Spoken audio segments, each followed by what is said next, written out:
আসসালামাইকুম গাইস, আমরা চলে আসছি নতুন একটা রেসিপি নিয়ে। আপনারা সবাই কেমন আছেন? আশা করি সবাই ভালো আছেন, সুস্থ আছেন।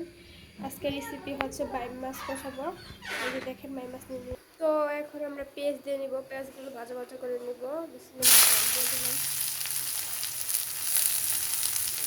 আমি আজকে বাইম মাছ গুঁড়া করবো, তার জন্য আমার পেঁয়াজটা একটু বেশি লাগবে।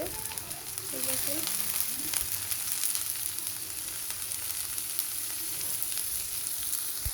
হলুদ গুঁড়ো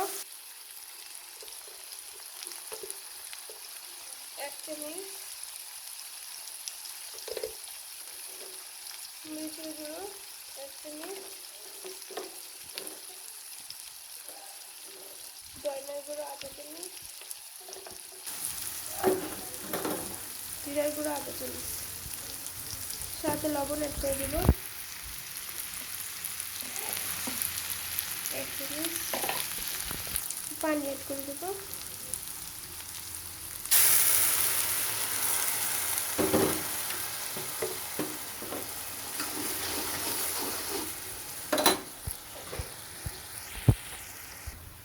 রসুন বাটা 1 চামচ,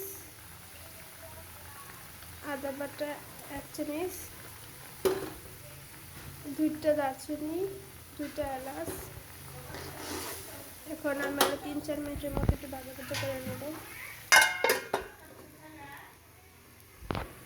তো এখন মশলা ভাজা ভাজা হয়ে গেছে, দেখেন মাশাআল্লাহ। এখন আমরা মাছগুলো দিয়ে দিব। মাছ দেওয়া হয়ে গিয়েছে, এখন আমি একটু নেড়ে চেড়ে ঢেকে দিব। আর 2-3 মিনিট ভালো করে মাছটা একটু ভাজা ভাজা করে নিব। তারপরে আমি এখানে পানি অ্যাড করে দিব। আর আমার 3 থেকে 4 মিনিট রান্না করলেই আমার রান্নাটা ফাইনালি হয়ে যাবে। আপনারা এরকম করে বাসায় ট্রাই করবেন। এরকম করে মাছ ভুনা করলে আপনাদের বাসার সবাই, পরিবারের সদস্য সবাই খুশি হবে ইনশাল্লাহ। দেখেন এখন আমি পানি অ্যাড করে দেবো। এখন ফাইনালি আমি একটু পানি অ্যাড করে দিলাম। আজকে যেহেতু আমি মাছ ভুনা করছি, তার জন্য আমি একটু ভালোভাবে আগে থেকে ভাজা ভাজা করে নিব। তারপরে আমি আর একটু ঝোল দিয়ে পরে নামানোর সময় একটু জিরার গুঁড়ো দিয়ে দিব। এ পর্যায়ে অ্যাড করে দেব কাঁচামরিচ, রসুন আর পেঁয়াজ।